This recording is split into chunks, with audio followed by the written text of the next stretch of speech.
Hello बच्चों, कैसे हो आप सब। मैं निकुंज जरीवाला एक बार फिर से आपका स्वागत करता हूं आपके अपने YouTube channel magnetic science institute पे। तो बच्चों, एसिड बेस सॉल्ट चैप्टर हमारा अच्छे से जा रहा है। 2 पार्ट ऑलरेडी अपलोड हो चुके हैं। अभी तक हम एसिड बेस के सारे केमिकल रिएक्शन सीख चुके हैं और हमने ये सीखा कि एसिड के अंदर H+ होता है, वो एक्वियस होता है। बेस के अंदर OH- होता है, वो भी क्या होता है बच्चों, एक्वियस फॉर्म में ही होता है। राइट। चलिए बच्चों, अभी तक आपने अगर ये दोनों पार्ट के वीडियो नहीं देखे तो डिस्क्रिप्शन सेक्शन में मैंने इसका लिंक रखा हुआ है, तो प्लीज पहले आप फर्स्ट और सेकंड पार्ट को देख लीजिए। और अभी तक अगर आपने मेरे चैनल को सब्सक्राइब नहीं किया तो प्लीज पहले चैनल को आप सब्सक्राइब करिए। चलिए बच्चों, अब इस पर्टिकुलर पार्ट में हम एसिड बेस सॉल्ट का पीएच का टॉपिक पढ़ने वाले हैं। बहुत इंपॉर्टेंट टॉपिक है ये एग्जाम पॉइंट ऑफ व्यू से।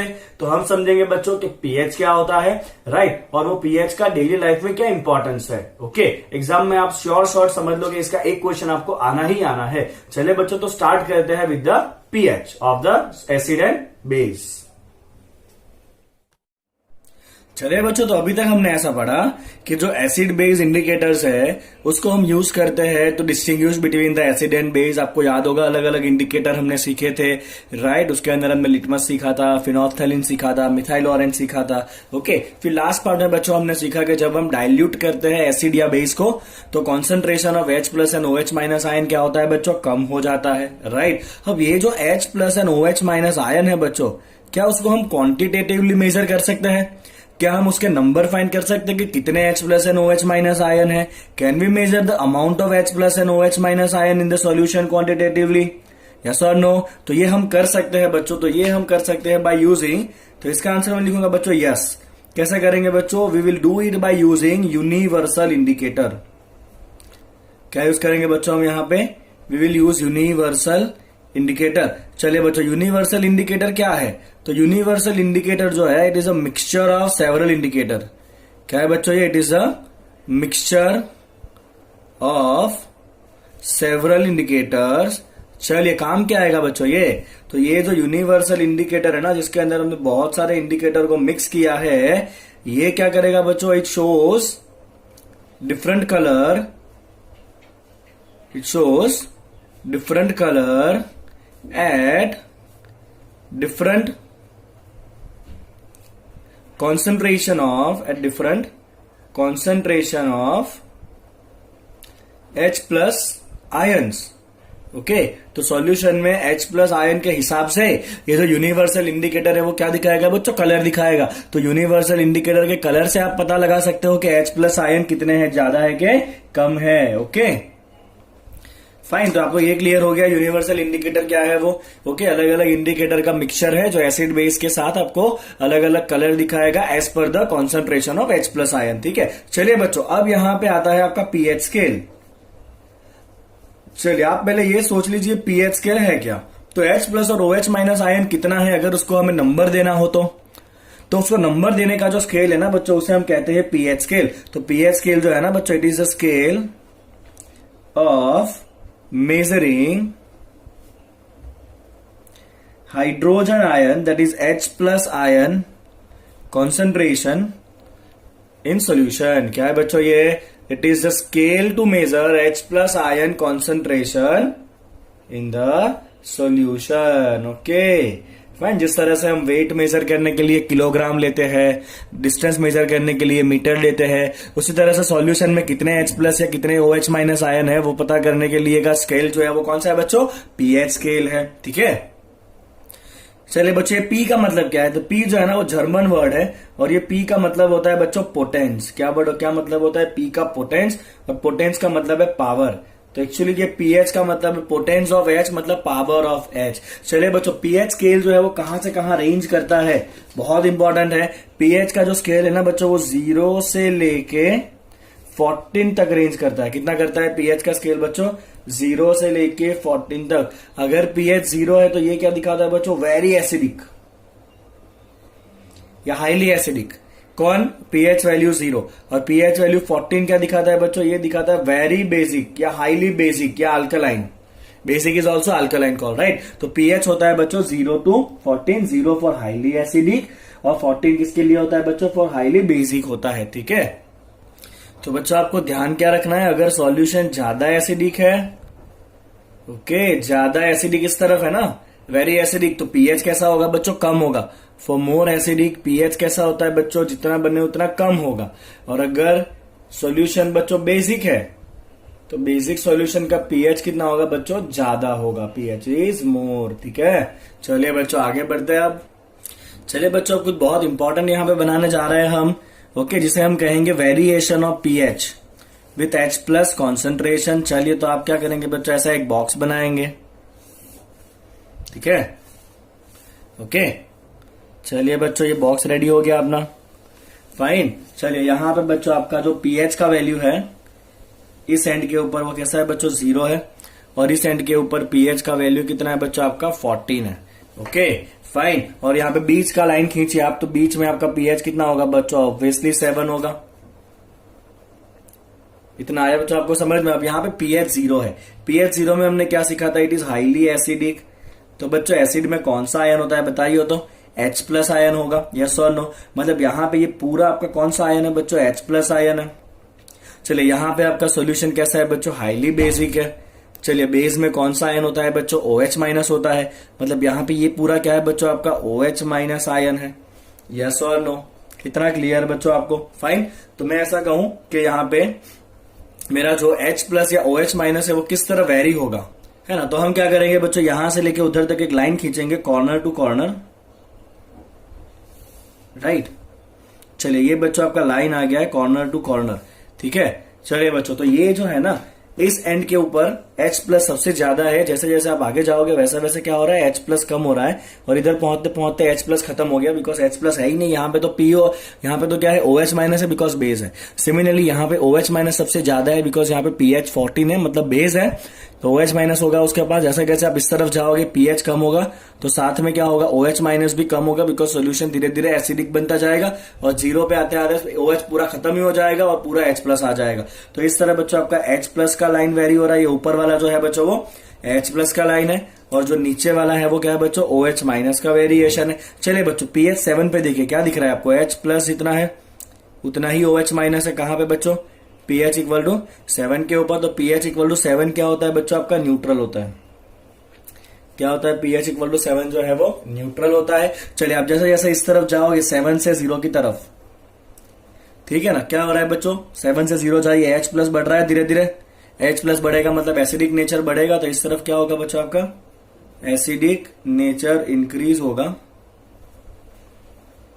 क्यों एसिडिक नेचर इंक्रीज हुआ बताइए, तो बिकॉज क्या हो रहा है, H प्लस जो है वो इंक्रीज हो रहा है, यस और नो। इतना क्लियर बच्चों आपको। चलिए अब आप 7 से 14 की तरफ जाइए, इस तरफ क्या हो रहा है बच्चों, देखिए H प्लस अभी इतना है, जैसे जैसे आगे जा रहा है वैसे वैसे H प्लस तो कम हो रहा है। H प्लस कम हो रहा है मतलब एसिडिक नेचर कम हो रहा है, तो कौन सा नेचर बढ़ रहा है बच्चों, बेसिक नेचर इंक्रीज हो रहा है। बेसिक नेचर क्या हो रहा है बच्चों आपका, इंक्रीज हो रहा है। समझ में आ रहा है ना आपको, क्यों ऐसा इंक्रीज हो रहा है, बिकॉज H प्लस क्या हो रहा है बच्चों आपका, डिक्रीज हो रहा है 7 से 14 जाते जाते। तो अब इसको बच्चों कंक्लूड कर लेते हैं pH को। pH को कंक्लूड इस तरह करेंगे बच्चों कि हम pH को 3 पार्ट में डिवाइड करेंगे, 0 to 7। 0 to 7 बच्चों किसके लिए है, एसिड के लिए है। 7 हुआ तो किसके लिए है बच्चों, ये न्यूट्रल के लिए है। और अगर 7 to 14 में हुआ तो ये pH किसके लिए है बच्चों, बेसिक के लिए। किसके लिए है बच्चों, बेसिक के लिए। एक छोटा सा लॉजिक याद रख लेना आप। लॉजिक बच्चों ये कहता है कि एसिडिक स्ट्रेंथ जो है ना, एसिडिक स्ट्रेंथ जो है it is inversely proportional to the pH। Okay, तो अगर मैं आपको 3 एसिड दे दूं A, B एंड C, ठीक है ना। चलिए A का pH है सपोज 6.2, B का pH है 3.4, और बच्चों C का pH है 5। मैं आपको पूछूं इन तीनों में से मैक्सिमम एसिडिक कौन है, तो एसिडिक बच्चों वो होगा जिसका pH कैसा हो, कम हो, बिकॉज इनवर्स है ना, जितना pH कम होगा उतना एसिडिक नेचर ज्यादा होगा। तो तीनों में से किसका pH सबसे कम है, B वाले का pH सबसे कम है, तो ये कैसा होगा बच्चों आपका, मैक्सिमम एसिडिक होगा। कोई डाउट इसके अंदर बच्चों, I think there should be no doubt in this. चलिए, और सबसे ज्यादा pH किसका है, 6.2 है A का। तो pH जितना बच्चों ज्यादा हो जाएगा, pH जितना ज्यादा होगा उतना क्या हो रहा है, H प्लस तो कम हो रहा है, मतलब एसिडिक नेचर कम हो जाएगा। तो pH जितना ज्यादा होगा उतना एसिडिक नेचर कम होगा, मतलब ये कैसा होगा आपका, मिनिमम एसिडिक होगा।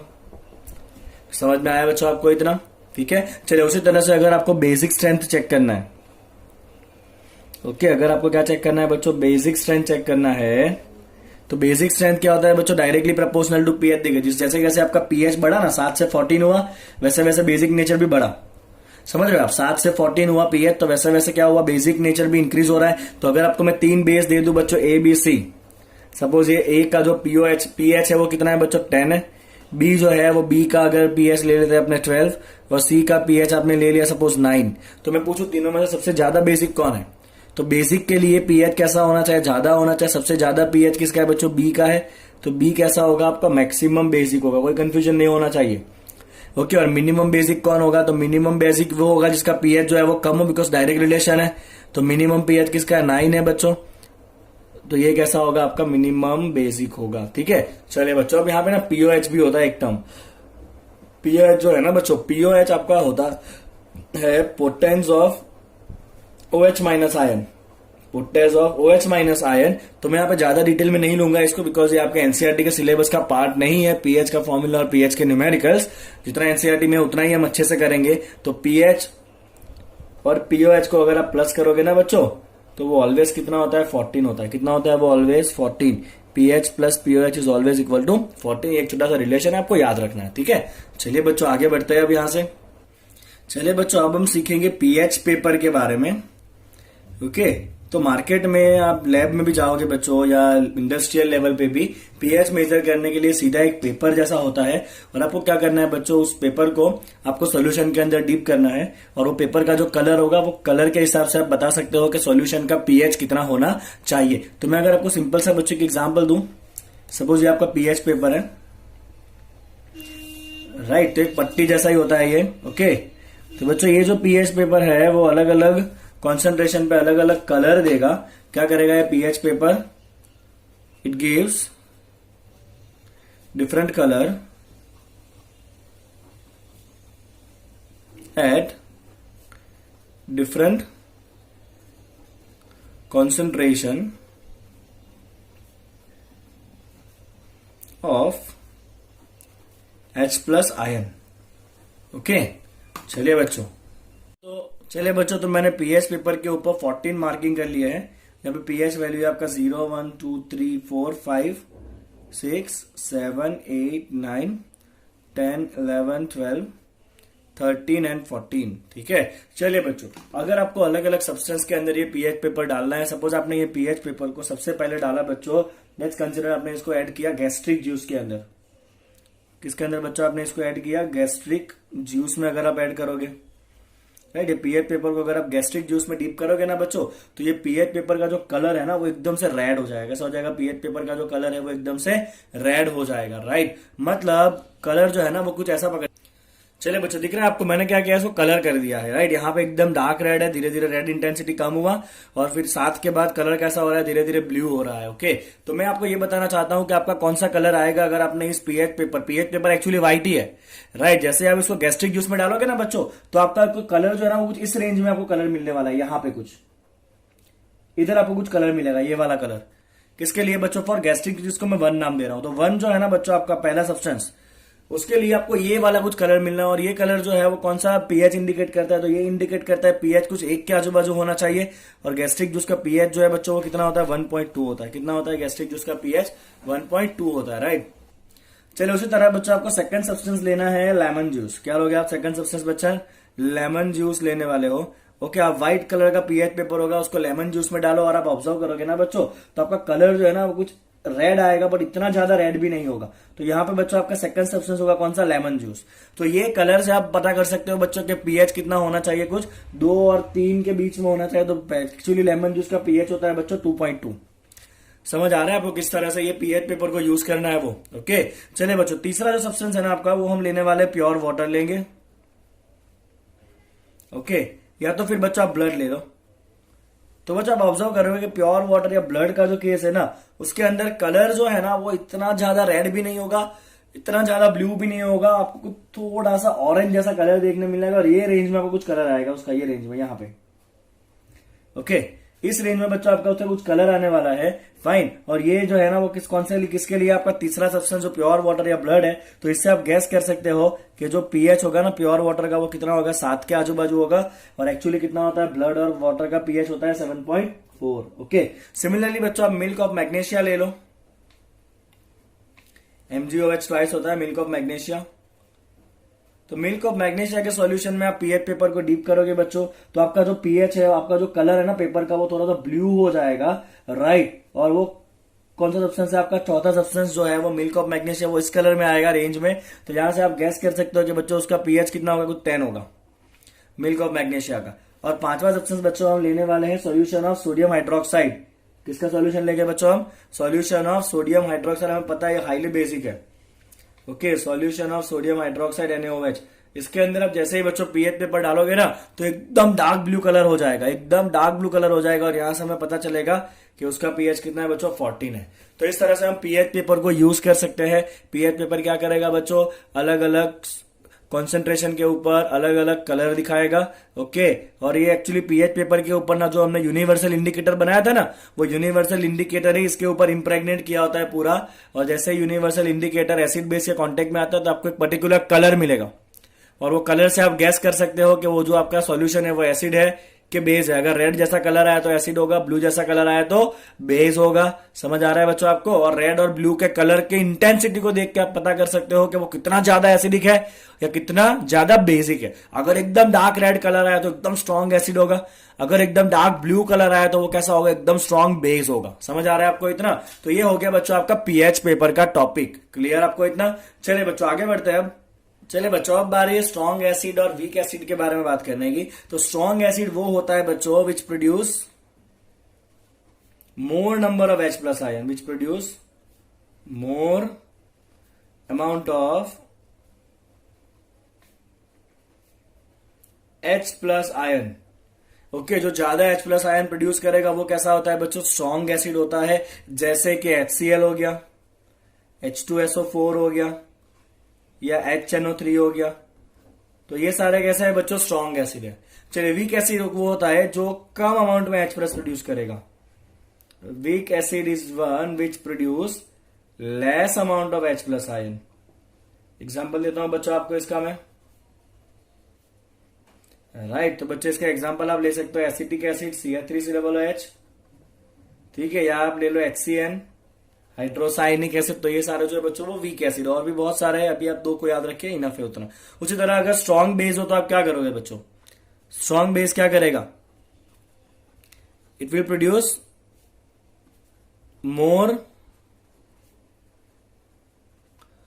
OH- ion in solution, right. वो ज्यादा OH- प्रोड्यूस करेगा, बेस है तो, स्ट्रॉन्ग बेस है तो। जैसे कि आप ले लो NaOH हो गया आपका, KOH हो गया बच्चों, या BaOH ट्वाइस हो गया, ये सारे स्ट्रॉन्ग बेस है। चलो उसी तरह से बच्चों अगर वीक बेस पूछा है तो वीक बेस क्या होगा बच्चों, ऐसा base which produce less OH- ions in solution. जैसे कि अमोनिया है, वीक बेस में आता है अमोनिया, फिर NH4OH है, ये भी वीक बेस में आता है। इतना क्लियर बच्चों, स्ट्रॉन्ग एसिड स्ट्रॉन्ग बेस। चलिए बच्चों अब बारी है देखने की importance of pH in daily life. Very very very important topic. चलिए बच्चों इंपॉर्टेंस के अंदर सबसे पहला है कि क्या प्लांट और एनिमल पीएच के सेंसिटिव है, क्या हमें और प्लांट्स को पीएच से कुछ फर्क पड़ता है बच्चों, क्योंकि हमारा जो बॉडी है ना वो खाली ऑपरेट करता है between the pH range of, our body works within the pH range 7.0 to 7.8। हम इतने ही, हमारी बॉडी जो है ना वो इतने ही पीएच रेंज के अंदर प्रॉपरली फंक्शन करेगी। Okay, living organism can survive only in the narrow range of the pH. जितने भी लिविंग ऑर्गेनिज्म है ना वो इतने ही पीएच रेंज में सर्वाइव कर सकते हैं। अगर ब्लड का पीएच इतने रेंज से अंदर या बाहर गया ना तो बॉडी में प्रॉब्लम होना चालू हो जाएगा। हम खाली इतने ही नैरो रेंज में सर्वाइव कर सकते हैं, ठीक है। चलिए बच्चों यहाँ पे एक और इंपॉर्टेंट पॉइंट आ रहा है जो मैं हाईलाइट करके लिखूंगा, that is acid rain. Acid rain क्या होता है बच्चों, तो ऐसा पानी, ऐसा रेन जिसके पानी का पीएच 5.6 से कम हो, if pH of rainwater, if pH of rainwater is less than 5.6, okay तो एसिड रेन का मतलब क्या है, rain water pH is less than 5.6, तो ऐसे रेन को हम क्या कहेंगे बच्चों, एसिड रेन कहेंगे। प्रॉब्लम क्या होगा इससे, ऐसा एसिड रेन जब होगा तो ऐसा एसिड अल्टीमेटली कहां जाएगा, नदियों में जाएगा, समुद्र में जाएगा, उससे नदी और समुद्र के पानी का पीएच क्या हो जाएगा बच्चों, कम हो जाएगा। और अगर पीएच कम हो गया, हम और एनिमल तो खाली, हम एनिमल और प्लांट सबको खाली इतने ही पीएच रेंज में सर्वाइव करता है। अगर पीएच रेंज 7 से कम हो गया तो अल्टीमेटली प्रॉब्लम होने वाली है, राइट। चलिए वो स्टेटमेंट डाल देता हूं यहाँ पे मैं। चलिए बच्चों तो स्टेटमेंट आ गया यहाँ पे, when acid rain flows into the reverse it louvers the pH of the river because उसका पीएच खाली 5.6 से कम है। तो survival of aquatic life in such river become difficult because river का पानी कैसा हो चुका है बच्चों, ज्यादा एसिडिक हो चुका है ना, तो एसिडिक वाटर में वो एक्वेटिक लाइफ सर्वाइव नहीं कर पाएगी। और एक और बात है, जब एसिड रेन होगा तो वो एसिड रेन से क्या होगा, it will also cause harm to the monuments made of marble, जैसे कि ताजमहल। ताजमहल की चमक यूं ही थोड़ी कम हो रही है, वो कम हो रही है बिकॉज ऑफ द पॉल्यूशन, क्योंकि पॉल्यूशन की वजह से ये एसिड रेन होता है, राइट। ओके, एसिड रेन कैसा होता है बच्चों, जब हम फ्यूल को जलाते हैं ना, फ्यूल को जब जलाएंगे तो वो सल्फर डाइऑक्साइड गैस बनाएगा, सल्फर ट्राइऑक्साइड गैस बनाएगा, वो एटमोस्फेयर में जो वाटर वेपर होगा उसके साथ जुड़ के बना देगा सल्फ्यूरिक एसिड H2SO4, और वो सल्फ्यूरिक एसिड जो है वो रेन के फॉर्म में गिरेगा, and that is ultimately acid rain. तो अगर एसिड रेन कम कराना चाहते हो तो ऐसे फ्यूल यूज करो जिसके अंदर सल्फर ना हो, फ्यूल कंटेनिंग सल्फर, राइट। जब वो बर्न होगा तो ये गैस बनेंगे, गैस वाटर वेपर से जुड़ेंगे, एसिड बनाएंगे जो रेन के फॉर्म में नीचे आएगा, ठीक है। चलिए बच्चों, अब जो वीनस प्लेनेट है ना, उसका जो एटमोस्फियर है ना, वीनस का एटमोस्फियर बच्चों बना हुआ है is made up of yellowish cloud of sulfuric acid। क्या वहां पे लाइफ सर्वाइव कर सकती है बच्चों, क्या वहां पे लाइफ पॉसिबल है, कोई सवाल ही नहीं है, लाइफ पॉसिबल ही नहीं है, क्योंकि वहां पे तो बारिश जो है ना वो पानी की नहीं होगी, बारिश किसकी होगी, एसिड की बारिश होगी, क्योंकि क्लाउड सारे एसिड के बने हुए हैं ना, due to the rain of H2SO4। अगर आप अपने आप को एसिड प्रूफ बना लो ना तो रह सकते हो वहां पे जाके, तो भी नहीं रह सकते बिकॉज उधर एटमोस्फियर में गैस ऑक्सीजन ही नहीं है ना। चलिए बच्चों आगे नेक्स्ट इंपॉर्टेंस देखते हैं पीएच का। चलिए बच्चों सेकंड बहुत इंपॉर्टेंट है, that is a pH of the soil for healthy growth of the plant. Okay, plant के हेल्दी ग्रोथ के लिए जो सॉइल है ना बच्चों, वो सॉइल होना चाहिए, soil must be slightly basic. कैसा होना चाहिए बच्चों, सॉइल स्लाइटली बेसिक होना चाहिए। The soil must be slightly basic for healthy growth of plant, for healthy growth of plant, right. Okay, तो सॉइल का पीएच कैसा होना चाहिए बच्चों, सॉइल का पीएच होना चाहिए स्लाइटली मोर देन 7, क्योंकि बेसिक कहा ना हमने, इसीलिए बच्चों जितने भी आपके फर्टिलाइजर होते हैं ना, वो सारे फर्टिलाइजर कैसा होता है बच्चों, फर्टिलाइजर का नेचर ऑलवेज होता है, fertiliser nature is always basic. कभी भी सॉइल में एसिड नहीं डालते हैं हम, क्योंकि उससे प्लांट का ग्रोथ कम हो जाएगा। फर्टिलाइजर नेचर ऑलवेज कैसा होता है बच्चों, बेसिक ही होता है। जैसे कि आप एग्जांपल ले सकते हो बच्चों, यहाँ पे यूरिया, तो आपको वैल्यू बेस्ड क्वेश्चन में ये पूछा जा सकता है कि अगर एक फार्मर है और उसका प्रोडक्शन कम हो रहा है प्लांट्स का, तो आप क्या सजेस्ट करोगे, तो आप उसको सजेस्ट करोगे बच्चों कि आप क्या डाल दो, सॉइल के अंदर यूरिया डाल दो, बिकॉज यूरिया कैसा होता है, बेसिक होता है, और सॉइल कैसा होना चाहिए, स्लाइटली बेसिक ही होना चाहिए। ओके, अगर आपके प्लांट्स का ग्रोथ कराना है तो। चलिए बच्चों, पीएच इन अवर डाइजेस्टिव सिस्टम, हम अच्छे अच्छे आइटम्स खाते हैं ना। चैप्टर का स्टार्टिंग याद करो, मैंने आपको पिज्जा खिलाया था, याद है। ओके, तो आप जो भी खाओगे बच्चों उसको डाइजेस्ट कराने के लिए अपना जो स्टमक है ना, वो स्टमक प्रोड्यूस करता है बच्चों हाइड्रोक्लोरिक एसिड। क्या प्रोड्यूस करता है बच्चों, स्टमक हाइड्रोक्लोरिक एसिड प्रोड्यूस करता है, राइट। तो हम यहां पे लिखेंगे बच्चों stomach produce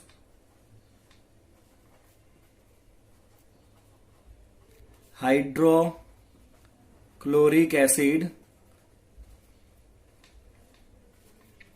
two digest food without harming intestine. कौन सा एसिड बच्चों, hydrochloric acid to digest food without harming the stomach और intestine, without harming stomach.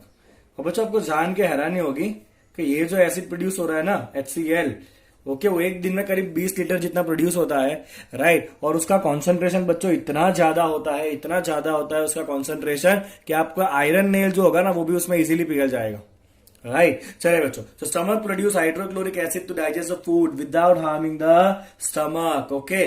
But कई बार ऐसा होता है in the case of indigestion. Indigestion का हमने सबसे पहला ही एग्जांपल लिया था बच्चों, स्टार्टिंग में पिज्जा खा के हमें इनडाइजेशन ही हुआ था ना, और क्या हुआ था, डकारे आने लगी थी, तो हमने फिर बेस लिया था, याद है आपको, इनो लिया था, इनो, ओके। चलिए बच्चों, तो वही आपका पॉइंट यहां पे वापस आ रहा है जो है आपका एसिडिटी। तो एसिडिटी में बच्चों आपको क्या इंपॉर्टेंट याद रखना है, आपको याद रखना है कि ड्यूरिंग या इन the case of indigestion, okay, अगर फूड डाइजेस्ट नहीं हो रहा है तो स्टमक क्या करेगा, इंटेस्टाइन क्या करेगा, और एसिड सेक्रेट करेगा।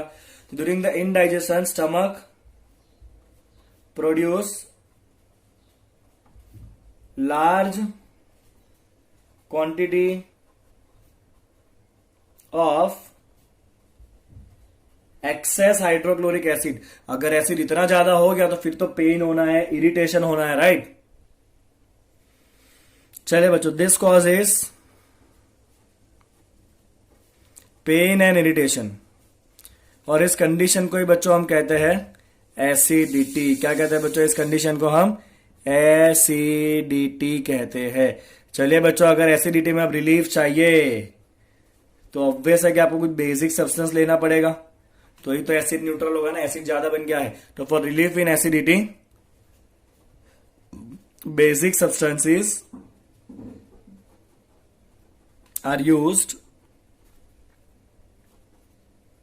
to neutralize excess acid।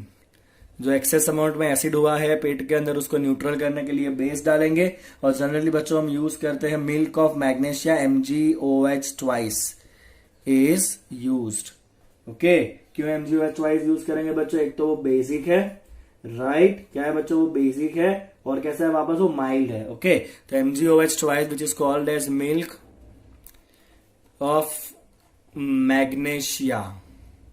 क्या कहते हैं MgOH ट्वाइस को बच्चों, मिल्क ऑफ मैग्नीशिया कहते हैं, जो यूज होता है, it is used which is क्या है बच्चों, वो mild base, which is mild base. बोले बच्चों क्लियर, डाइजेशन सिस्टम में अंदर पूरा क्लियर। चलिए बच्चों, नेक्स्ट देखते हैं पीएच का रोल है आपके दांतों को सड़ाने में। Let's see that. चलिए बच्चों, pH change as a cause of tooth decay. तो आपका जो दांत होगा ना बच्चों, सपोज आपका दांत है ऐसा कुछ, राइट, ओके, उसका जो इनेमल होता है ना, इनेमल मतलब कवर, तो दांतों का बच्चों इनेमल बना होता है hydroxy, it is of calcium hydroxy apatite. किसका बना होता है बच्चों, वो कैल्शियम हाइड्रोक्सी एपेटाइट का बना होता है, राइट, फाइन। तो दांतों का इनेमल बना होता है बच्चों किसका, calcium hydroxy apatite, and it is the hardest substance, it is the hardest substance in the body, okay. And it does not dissolve in water. ये जो हाइड्रोक्सी एपेटाइट है ना, वो पानी में भी डिजोल्व नहीं होता, it does not dissolve in water. But problem है बच्चों कि जब माउथ एसिडिक हो जाएगा ना, तब ये बेचारा कॉरड होने लगेगा। कौन, कैल्शियम हाइड्रोक्सी एपेटाइट। तो अब यहां पे एक इंपॉर्टेंट पॉइंट आ रहा है बच्चों, that is when pH of mouth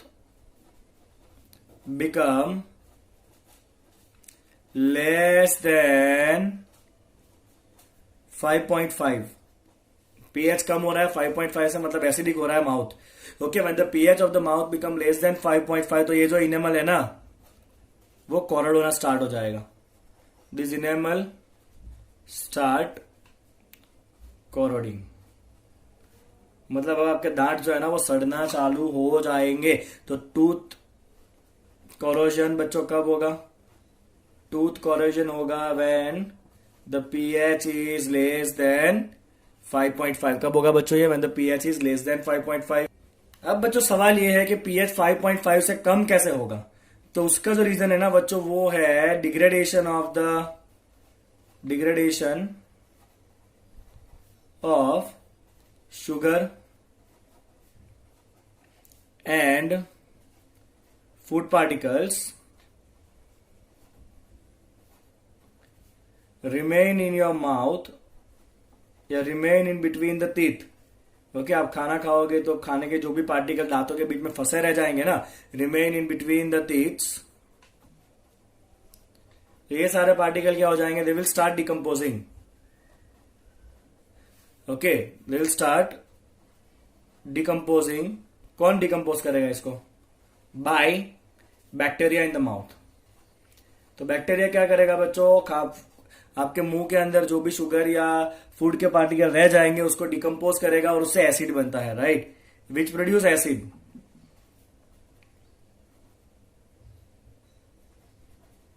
which produce acid and pH of mouth,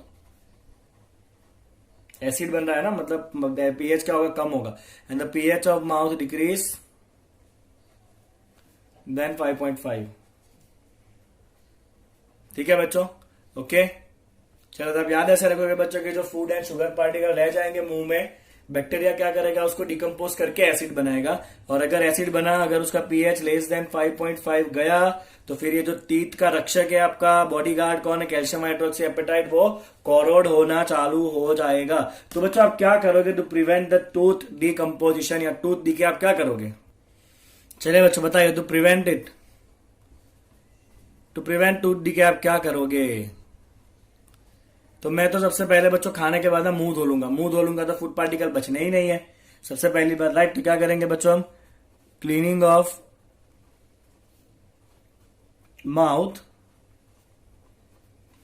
after eating food, सबसे इजी रास्ता, खाने के बाद ब्रश कर लो, फूड पार्टिकल ही निकल जाएंगे, तो बैक्टीरिया किसको डिकम्पोज करेगा, किसी को नहीं करेगा। चलिए दूसरा रास्ता है बच्चों, आप ऐसा टूथपेस्ट यूज करो जो बेसिक हो, टूथपेस्ट कंटेनिंग बेस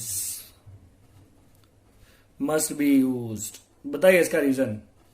हाँ, बहुत होशियार हो आप तो, क्योंकि मुंह में एसिड बन रहा है ना, तो एसिड को न्यूट्रल कौन करेगा बच्चों, बेस करेगा। तो आपका टूथपेस्ट कैसा होना चाहिए, कंपलसरी बेसिक होना चाहिए to neutralise acid, to neutralise what, acid. समझ में आ रहा है बच्चों आपको इतना? ओके, तो दूसरा रेमेडी यहां पे मैं लिख देता हूं उसका, टूथपेस्ट कैसा होना चाहिए बच्चों, बेसिक होना चाहिए, ताकि आपके दांत सड़े ना। तो अगली बार से जब आप टूथपेस्ट परचेस करने जाओ ना, तो देखना कि उसके अंदर जो इंग्रेडिएंट लिखे हैं पीछे, उसमें कोई बेसिक सब्सटेंस है कि नहीं है, ऑब्वियसली होगा ही होगा, राइट। चलिए बच्चों आगे बढ़ते हैं।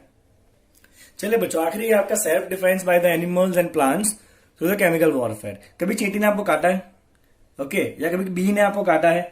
जब चींटी या बी आपको काटेगी ना, तो उनका जो स्टिंग होगा ना, उस स्टिंग के अंदर एक एसिड होता है, दैट इज मेथेनोइक एसिड, और वो मिथेनोइक एसिड वो आपकी बॉडी में छोड़ के जाएगा जब काटेगा तब, और उसकी वजह से क्या होगा, इरिटेशन होगा, राइट, है ना बच्चों। देखिए, हनी बी का स्टिंग है, या एंट का स्टिंग है, या नेटल का स्टिंग है, तो ये सब जो है ना, जब आपको काटेंगे तब क्या छोड़ के जाएंगे आपकी बॉडी में, इट लीव्स मेथेनोइक एसिड, और ये मेथेनोइक एसिड क्या करेगा बच्चों, is cause the pain and irritation. तो अगर आप चाहते हैं बच्चों के रिलीफ लगे आपको वहां पे, तो आप क्या यूज करोगे, छोड़ा क्या है उन लोगों ने, एसिड छोड़ा है ना, तो आपको ऑब्वियसली क्या यूज करना है, एसिड को न्यूट्रल करने के लिए आप बेस यूज करोगे।